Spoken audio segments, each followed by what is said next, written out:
Sunt Marian Hanganu și ești pe canalul YouTube Salesman Bright.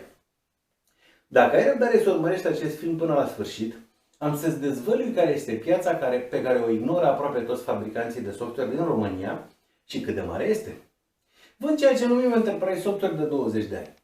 În 2008 conduceam o firmă de dezvoltare software, partea unui grup mai mare de firme de distribuție IT, servicii IT și software. În anul anterior vândusem 10 proiecte ERP. Mai mult de jumătate înregistrau întârzieri în implementare, rezistență la implementare, depășirea ale bugetelor previzionate. Aveam nevoie de fiecare contract și de fiecare plată ca să asigurăm salariile și dezvoltarea firmei. Am avut mai multe ședințe de analiză împreună cu colegii de la vânzări, implementare și dezvoltare. Încet, încet am început să înțelegem ce se întâmplă. Aveam dificultăți la clienții care externalizau contabilitatea către firme de profil. Un sistem ERP este construit în jurul modulului financiar.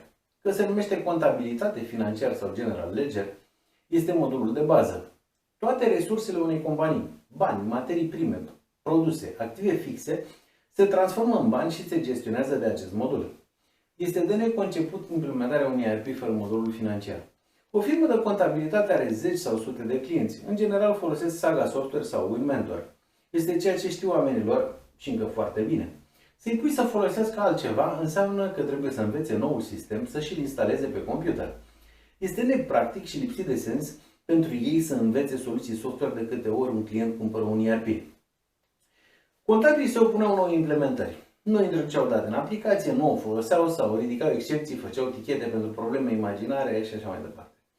Opoziția lor conducea la agonia mai scurtă sau mai lungă a proiectului de implementare. Nu aveam nevoie de astfel de proiecte și nici de clienți cu astfel de probleme. Am decis că externalizarea departamentului de contabilitate să fie un element de calificare la vânzare.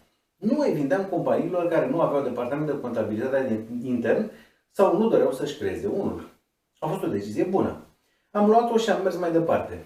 Am închis proiectele existente și nu am mai luat altele decât în firme cu departament intern de contabilitate.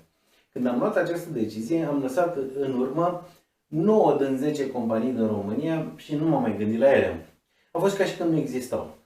Piața liberă însă lucrează. Companiile excluse de mine există, funcționează și unele dintre ele cresc și se dezvoltă. Într-o zi vor deveni companii mari cu departament financiar contabil intern. Într-o zi, dar nu acum. Dacă stai de vorbă cu directorii acestor companii, ei vor să automatizeze vânzările, livrările, achizițiile. Unele sunt companii de servicii, altele de producție, magazine virtuale.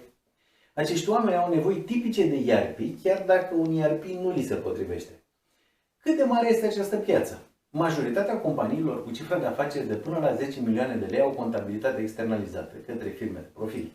Conform unui studiu Kissfield în 2020, companiile cu cifră de afaceri de până la 10 milioane de lei reprezintă 99% dintre companiile care operează în România. Cam atât de mare este această piață ignorată de noi toți până acum. Piața are soluții. Acești clienți au căutat ceva care să li se potrivească. Au cumpărat sisteme CRM, sisteme de facturare și apoi le-au cerut furnizorilor să dezvolte alte module. Am observat asta anul trecut când am început să fac review-uri la sisteme CRM. Am observat că invadaseră zone care țineau de ERP și nu știam de ce. Acum înțeleg. Fără să fie recunoscuți ca o piață distinctă, firmele care nu ar trebui să-și cumpere ERP își cereau o soluție. Aceasta este piața ascunsă, piața firmelor care au contabilitate externalizată și care au nevoie de externalizare și automatizare, dar fără modul de contabilitate. Niciun fabricant de software nu pare să țintească în mod conștient această piață, dar ei și-au cerut soluțiile și într-o mare măsură și le-au obținut. Data viitoare am să fac un review la Software Manager CRM, una dintre soluțiile inspirate de această piață tăcută. Veți vedea că am dreptate, că s-a conturat o astfel de soluție.